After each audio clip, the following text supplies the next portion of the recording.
Six days challenge अब की बार CHO पास series की 43 क्लास है। इस क्लास में हम कम्युनिटी हेल्थ नर्सिंग से रिलेटेड MCQ सॉल्व कराएंगे जाएंगे, जो कि MPCHO 2023 के सिलेबस के अकॉर्डिंग सॉल्व कराए जाएंगे। आज की क्लास में हम थ्री टायर जो सिस्टम होता है हेल्थ का, उससे रिलेटेड MCQ सॉल्व कराए जाएंगे, जिसमें हम sub centre, primary health centre और कम्युनिटी हेल्थ सेंटर है, उससे रिलेटेड जितने भी MCQ बनते हैं, पूछे जाते हैं, उससे रिलेटेड MCQ इस क्लास में हम सॉल्व करेंगे। जैसे कि आपको पता है 6 डेज चैलेंज अब की बार CHO पार सीरीज की क्लासेस हमारे चैनल पे चल रही है, जिसमें 42 क्लासेस अपलोड कर दी गई है। तो आप उन क्लासेस का रिवीजन करिए, और जिन लोगों ने भी क्लास देखी नहीं है तो आप उन क्लासों को देखिए, ताकि आपको सारे MCQ क्लियर हो सके और एग्जाम टाइम में आपको MCQ सॉल्व करने में कोई भी प्रॉब्लम ना हो। और जितनी भी क्लासेस है वो MPCHO 2023 के सिलेबस के अकॉर्डिंग ही क्लासेस अपलोड की गई है। चलिए स्टार्ट करते हैं आज की क्लास। फर्स्ट MCQ देख लेते हैं। The population serve by a sub centre in plain area.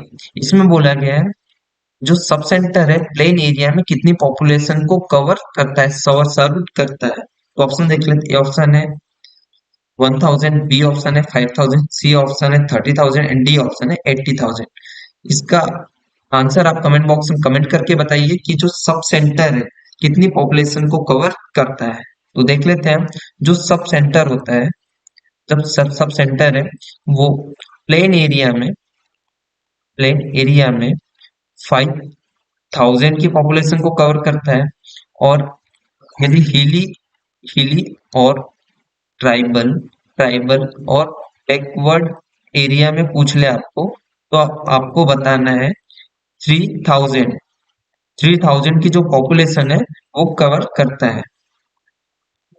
आपको पूछ ले यदि प्लेन एरिया में तो 5,000 की पॉपुलेशन बताना है, और यदि हिली और ट्राइबल और बैकवर्ड एरिया में पूछ ले तो आपको 3,000 पॉपुलेशन बताना है। तो इसका राइट आंसर रहेगा हमारा बी, 5,000।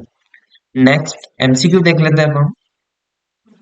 उसके पहले सब सेंटर से रिलेटेड MCQ जो आते हैं, एग्जाम में पूछे जाते हैं, उसके बारे में हम देख लेते हैं। सब सेंटर, जो सब सेंटर होता है ये हमारा टू टाइप के होते हैं टू टाइप के होते हैं, जिसमें type A sub centre and type B sub centre. पूछ लेता है कि टाइप ए और टाइप बी में कौन कौन सी सर्विसेज प्रोवाइड की जाती है, कौन सी नहीं की जाती है। तो देख लेते हैं। जो टाइप ए सब सेंटर होता है इसमें basic basic services services provide करते हैं। और जो टाइप बी सब सेंटर है इसमें हम MCH MCS services services plus basic services जो होती है, बेसिक सर्विसेज प्रोवाइड करते हैं। और यदि आपको टोटल स्टाफ के बारे में पूछ ले, टोटल स्टाफ स्टाफ पूछ ले तो इसमें टू स्टाफ होता है। और इसमें टोटल स्टाफ पूछ ले तो आपको बताना है 3 स्टाफ। यदि इसके बारे में पूछ ले टोटल 2 स्टाफ होता है, उसमें कौन कौन होता है, तो जो फर्स्ट होता है उसमें होता है फीमेल फीमेल हेल्थ वर्कर होता है। और एक होता है, और एक होता है ये मेल हेल्थ वर्कर, ये भी एक होता है। और एक होता है सफाई कर्मी सफाई कर्मी होता है। जो सफाई कर्मी होता है इसकी ये पार्ट टाइम जॉब होती है। और इसमें यदि टोटल स्टाफ में पूछ ले कौन कौन से वर्कर्स रहते हैं, तो इसमें रहता है first female health worker worker एक होता है। और एक मेल हेल्थ वर्कर होता है, एक होता है। और जो थर्ड होता है ये सफाई कर्मचारी होता है, सफाई कर्मी होता है एक। आपको यदि पूछ ले इसमें टाइप ए सब सेंटर में बेसिक सर्विसेज प्रोवाइड की जाती है। इसमें 2 स्टाफ होता है, जिसमें हम एक फीमेल हेल्थ वर्कर एक होता है, मेल हेल्थ वर्कर एक होता है, और जो सफाई कर्मी होता है ये इसकी पार्ट टाइम जॉब होती है, पार्ट टाइम की जॉब होती है।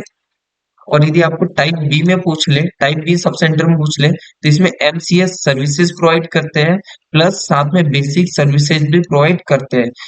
और यदि इस टोटल स्टाफ के बारे में पूछ ले तो इसमें 3 स्टाफ होता है, फीमेल हेल्थ वर्कर्स एक होता है, मेल हेल्थ वर्कर एक होता है, और जो सफाई कर्मी एक होता है। नेक्स्ट देख लेते हैं, इसी से रिलेटेड पूछ लेते हैं कि जो सब सेंटर है, इसमें किट कौन कौन सी प्रोवाइड की जाती है, किट सर्विसेज कौन कौन सी देते हैं, सर्विसेज कौन कौन सी देते हैं। तो इसमें जो किट सर्विसेज देते हैं, इसमें किट ए और किट बी, जो किट और ए और किट बी की जो सर्विसेज होती है, इसमें ड्रग किट होती है, ड्रग्स होते हैं, ये ड्रग किट होती है। और आपको यदि किट सी के बारे में पूछ ले तो आपको बताना है, जो किट सी होती है ये डिलीवरी किट होती है। तो आपको याद रहना चाहिए, एग्जाम में पूछ लेता है कि किट ए और किट बी में कौन सी किट होती है, ये ड्रग किट होती है। और यदि किट सी के बारे में पूछ ले तो आपको बताना है, जो डिलीवरी किट होती है ये किट सी में आती है। तो देख लेते हैं किट ए में कौन कौन सी ड्रग्स होती है। तो जो किट ए में जो ड्रग्स होती है उसमें ओ आर एस के पैकेट्स होते हैं, आई एफ ए की टेबलेट्स होती है, और आई एफ ए की सायरप भी होती है, सायरप भी होती है। साथ में इसमें जिंक की टेबलेट्स भी होती है, और विटामिन विटामिन ए की जो सायरप होती है ये भी होती है। साथ में मोस्ट इम्पोर्टेंट जो फॉलिक एसिड की टेबलेट्स भी होती है। और यदि आपको किट बी के बारे में पूछ ले, तो किट बी के बारे में यदि आपको पूछता है तो इसमें मिथाइल इर्गोमेट्रिन की टैबलेट होती है। कौन सी? मिथाइल मिथाइल इर्गोमेट्रिन मिथाइल इर्गोमेट्रिन की टैबलेट्स भी होती है, और साथ में इसके इंजेक्शन भी होते हैं। ये मिथाइल इर्गोमेट्रिन वर्क क्या के लिए करता है, ये वर्क करता है हमें ब्लीडिंग से प्रिवेंट करता है और ये कंट्रोल करता है।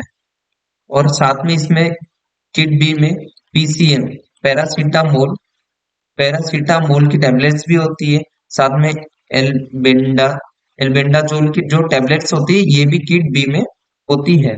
यदि आपको पूछ ले कि किट ए में कौन कौन सी टेबलेट्स होती है, क्योंकि एग्जाम में पूछ लेता है कि किट ए में कौन कौन सी ड्रग्स होती है या क्या क्या चीजें होती है, तो आपको बताना है ओआरएस के पैकेट, आईएफए की टैबलेट, आईएफए की सायरप, विटामिन ए की जो सायरप होती है वो भी होती है, एंड जिंक की टैबलेट होती है, फॉलिक एसिड होता है। और यदि आपको किट बी में पूछ ले तो इसमें मिथाइल इर्गोमेट्रिन का की टैबलेट्स भी होती है, साथ में इंजेक्शन भी होते हैं। ये हमें करता है ब्लीडिंग से प्रिवेंट करता है इसकी यूटेरस की चाइल्ड बर्थ के टाइम पे। और इसमें पीसीएम की टैबलेट्स भी होती है, साथ में एल्बेंडाजोल की टैबलेट्स भी होती है इसमें। नेक्स्ट एमसीक्यू देख लेते हैं हम।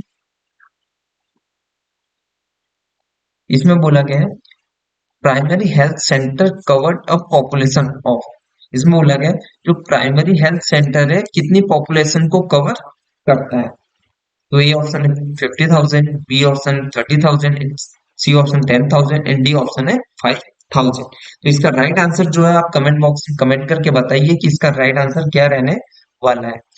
तो जो हम देख लेते हैं, जो प्राइमरी हेल्थ सेंटर है इसमें प्लेन एरिया जो रहता है इसमें जो पॉपुलेशन कवर करता है ये 30,000 की पॉपुलेशन को कवर करता है। और यदि हिली और ट्राइबल और बैकवर्ड जो एरिया रहता है, बैकवर्ड एरिया के बारे में पूछ ले आपको, तो ये 20,000 की पॉपुलेशन को कवर करता है एक पीएससी। तो आपको याद रहना चाहिए जो पीएससी है प्लेन एरिया में 30,000 की पॉपुलेशन एंड हिली एंड ट्राइबल एंड जो बैकवर्ड एरिया है इसमें 20,000 की जो पॉपुलेशन है उसे कवर करता है। तो इसका राइट आंसर रहने वाला है 30,000। जो प्राइमरी हेल्थ सेंटर है वो 30,000 पॉपुलेशन को कवर करता है। नेक्स्ट इसी से रिलेटेड देख लेते हैं अब हम। इसमें जो वन पीएससी है, जो एक पीएचसी है, ये 4 to 6 सब सेंटर को कवर करता है। और आपको यदि ये पूछ ले कि वन पीएचसी में कितने बेड होते हैं तो आपको बताना है 4 to 6 बेड एक पीएचसी में होते हैं। और यदि आपको पूछ ले इसमें साथ ही कि टोटल टोटल स्टाफ कितना होता है, स्टाफ कितना है पीएचसी में, तो आपको बताना है जो 14 स्टाफ होता है टोटल एक पीएससी में। और आपको यदि और एक चीज पूछ सकता है इसके में साथ में कि एवरेज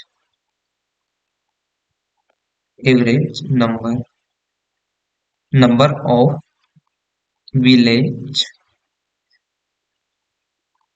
कवर्ड बाय, इसमें पूछ लेता है कि एक सब सेंटर है कितनी विलेज को कवर करेगा, और एक प्राइमरी हेल्थ सेंटर है एक जो कितनी विलेज को कवर करेगा, और एक कम्युनिटी हेल्थ सेंटर है वो कितनी पॉपुलेशन कितनी विलेज को कवर करेगा। तो जो एक सब सेंटर है ये करता है हमारी फोर फोर विलेज को कवर करता है, और जो प्राइमरी हेल्थ सेंटर है ये 27 विलेज को कवर करता है, और जो सीएचसी है ये 133 विलेज को कवर करता है। यदि आपको एग्जाम में पूछ ले कि एक सब सेंटर कितने विलेज को कवर करता है 4, और पीएससी 27 विलेज को कवर करता है, एंड सीएससी 133 विलेज को कवर करता है।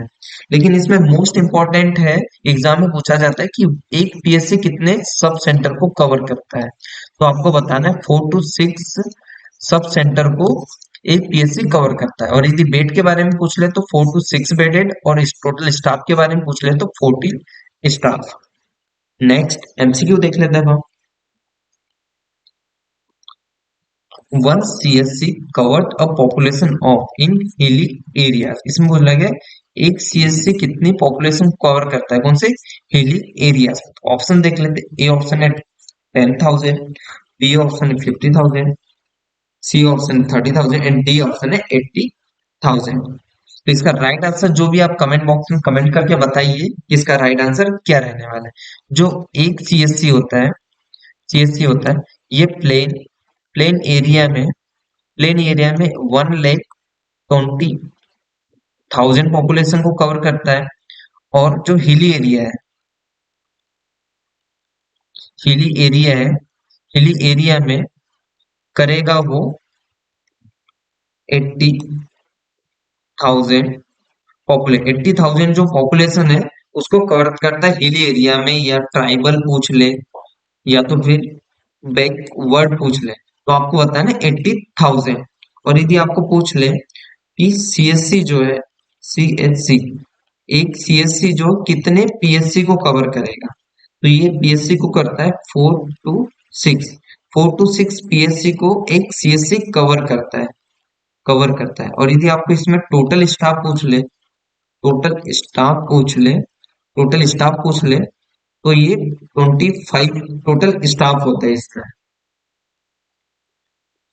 जो सीएससी से रिलेटेड एमसीक्यू बनता है उसमें पॉपुलेशन कवर से रिलेटेड एमसीक्यू बनता है। तो जिसमें यदि प्लेन एरिया में 1,20,000 एंड हिली एंड ट्राइबल एरिया में 80,000, और यदि सीएससी पूछ ले कितने पीएससी को कवर करता है तो 4 to 6, और टोटल स्टाफ के बारे में पूछ ले तो 25 स्टाफ को कवर करता है। तो इस एमसीक्यू का राइट आंसर रहेगा हमारा डी 80,000 को एक सीएससी हिली एरिया में कवर करता है। नेक्स्ट एमसीक्यू देख लेते हैं हम। Which committee is also known as the Health Survey and Development Committee?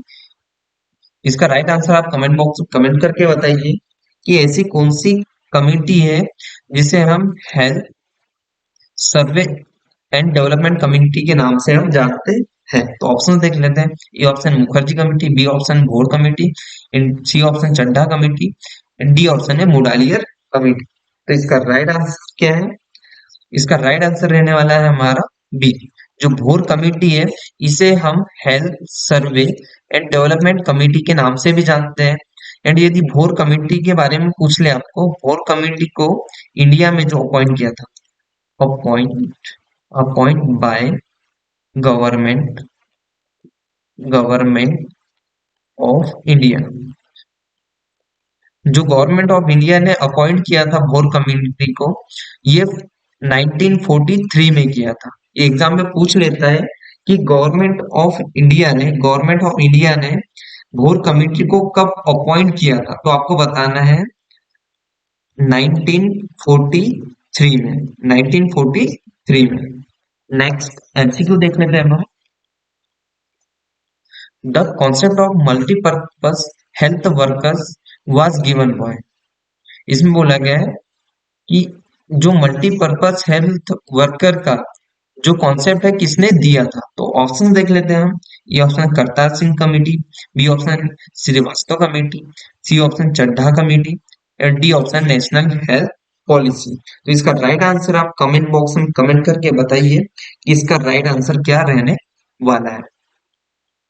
तो जो इसमें फर्स्ट देख लेते हैं, जो करतार सिंह कमेटी है, ये 1973 में आई थी। और इसका राइट आंसर भी क्या रहने वाला है? ए। जो करतार सिंह कमेटी है, इसने कॉन्सेप्ट दिया था कि मल्टीपर्पज हेल्थ वर्कर्स दिया था। और यदि आपको इसमें श्रीवास्तव कमेटी से रिलेटेड पूछ ले, तो ये 90 1975 में आई थी कमेटी। और इसका जो अदर नेम से हम जो जानते हैं, अदर नेम से इसे हम committee committee on medical education and support group, जो श्रीवास्तव कमेटी है, इसे हम इसे हम इसे हम committee on medical education and support group के नाम से भी जानते हैं हम ये श्रीवास्तव कमेटी। और ये कब आई थी? 1973 में आई थी। और जो करतार सिंह कमेटी थी, वो 1973 में आई थी। और इसका राइट आंसर भी क्या है? ए इसका राइट आंसर रहेगा। नेक्स्ट एमसीक्यू देख लेते हैं हम। इसमें सजेस्टेड द कंटिन्यूटिंग एजुकेशन, इसमें बुलाया गया है कौन सी ऐसी कमेटी है जिसने एजुकेशन को कंटिन्यूट करने को सजेस्ट किया था। तो ऑप्शन देख लेते हैं। A option Bhore committee, B option Chadha committee, and C option Mudaliar committee, and D option है कोठारी कोठारी कमीशन। तो इसका राइट आंसर क्या है? कमेंट बॉक्स में कमेंट करके बताइए। ये बहुत इंपॉर्टेंट एमसीक्यू है, क्योंकि इसमें पूछा गया एजुकेशन को कंटिन्यूस के लिए किसे सजेस्ट किया था। तो बहुत इंपॉर्टेंट टॉपिक है, इसे आप याद रखिए। इसका राइट आंसर रहने वाला है डी। जो कोठारी कमीशन है, इसने कहा था कि एजुकेशन को कंटिन्यूशन रखने के लिए सजेस्ट किया था। नेक्स्ट एमसीक्यू देख लेते हैं हम। Which committee now as committee on integrated integration of health services, कौन सी ऐसी कमिटी है जिसमें committee on integration of health services के नाम से हम जानते हैं। तो ऑप्शन देख लेते हैं। ए ऑप्शन है Kartar Singh committee, B option है Jungalwalla committee, and C option Mukherjee committee, and D option है चड्ढा कमेटी। तो इसका राइट आंसर रहने वाला है बी। जो जंगल वाला कमेटी है, इसे हम committee on integration of health service के नाम से भी हम जानते हैं। नेक्स्ट एमसीक्यू देख लेते हैं हम। World diabetes day is celebrated on, इसमें बोला गया डायबिटिक डे हम किस दिन सेलिब्रेट करते हैं? World diabetic day. तो ऑप्शन देख लेते। ए ऑप्शन है 14 सितंबर, 14 अगस्त, 14 नवंबर, एंड 24 जनवरी। तो इसका राइट आंसर आप कमेंट बॉक्स में कमेंट करके बताइए। तब तक हम देख लेते हैं जो थीम डायबिटिक डे की थीम कौन सी थी 2023 की। 2023 की थीम कौन सी थी? जो थीम थी हमारी access access to diabetes care. जो 2023 की जो थीम थी, एक्सेस टू डायबिटिक केयर, ये 2023 की थीम थी। एग्जाम में पूछ लेता है कि 2023 की डायबिटीज वर्ल्ड डायबिटीज डे की थीम कौन सी थी, तो आपको याद रहना चाहिए कि एक्सेस टू डायबिटिक केयर इसकी 2023 की थीम थी। तो इसका राइट आंसर रहने वाला है सी, 4 नवंबर जो है, इस दिन वर्ल्ड डायबिटिक डे सेलिब्रेट किया जाता है। नेक्स्ट एमसीक्यू देख लेते हैं अब हम। National ads day is celebrated on, इसमें बोला गया है नेशनल एड्स डे कब सेलिब्रेट करते हैं। तो ऑप्शन देख, ए ऑप्शन है 1 नवंबर, बी ऑप्शन है 1 दिसंबर, एंड सी ऑप्शन है 11 दिसंबर, एंड डी ऑप्शन है 11 नवंबर। तो इसका राइट आंसर आप कमेंट बॉक्स कमेंट करके बताइए कि क्योंकि बहुत इजी एमसीक्यू है। तो देख लेते हैं हम, जो वर्ल्ड एड्स डे है, इंटरनेशनल एड्स डे है, इसकी 2023 की जो थीम थी जो लेड कम्युनिटीज कम्युनिटीज लीड। जो 2023 की थीम थी एड्स डे की, वो थी हमारी लेड कम्युनिटीज लीड। ये 2023 की थीम थी। आपको यदि एग्जाम में पूछ ले तो ये याद रहना चाहिए। इसका देख लेते हैं इसका राइट आंसर क्या रहने वाला है। इसका राइट आंसर रहने वाला है हमारा 1 दिसंबर। 1 दिसंबर जो है, बी ऑप्शन इसका राइट रहेगा। इस दिन हम नेशनल एड्स डे सेलिब्रेट करते हैं। नेक्स्ट एमसीक्यू देख लेते हैं अब हम। Water which is purified and fit for drinking is now as. जो वाटर है हमारे ड्रिंकिंग के लिए प्यूरिफाइड और फिट रहता है, उसे हम क्या कहते हैं। ए ऑप्शन है non portable water, B option है contaminated water, C option portable water, and D option है डिस्टिल्ड वाटर। तो इसका राइट आंसर आप कमेंट बॉक्स में कमेंट करके बताइए कि इसका राइट आंसर क्या रहने वाला है। तो इसका जो राइट आंसर रहने वाला है हमारा सी, जो पोर्टेबल वाटर है, इसका राइट आंसर रहेगा। क्योंकि जो पोर्टेबल वाटर होता है, ये सुटेबल रहता है क्या काय के लिए, ड्रिंकिंग ड्रिंकिंग के लिए। तो इसका राइट आंसर रहेगा सी, पोर्टेबल वाटर, जो कि प्यूरिफाइड रहता है, फिट रहता है ड्रिंकिंग के लिए। नेक्स्ट एमसीक्यू देख लेते हैं हम। The first step in the process of purification of water at large scale. इसमें बोला गया है जो वाटर को प्यूरिफिकेशन की फर्स्ट स्टेप पूछी गई है, जो लार्ज स्केल में हम प्यूरिफाइड करते हैं। तो ऑप्शन देख लेते हैं। A option storage, B option filtration, and C option disinfection, D option है बॉइलिंग। तो जो हम फर्स्ट स्टेप रहती है वाटर को प्यूरिफिकेशन करने की, वो रहती है स्टोरेज। क्योंकि जो हम जो वाटर है उसको स्टोरेज करके ही हम वाटर को प्यूरिफाइड करते हैं। उसके बाद यदि सेकेंड स्टेप पेज पूछ ले तो आपको बताना है फिल्ट्रेशन, फिल्ट्रेशन बताना है। एंड थर्ड पूछ ले आपको तो डिसइंफेक्शन बताना है। फर्स्ट स्टोरेज आ जाएगा, सेकेंड फिल्ट्रेशन आ जाएगा, एंड थर्ड डिसइंफेक्शन आ जाएगा। प्रोसेस ऑफ वाटर प्यूरिफिकेशन की। नेक्स्ट एमसीक्यू देख लेते हैं अब हम। To purify 20 litre water, chlorine tablet use should B.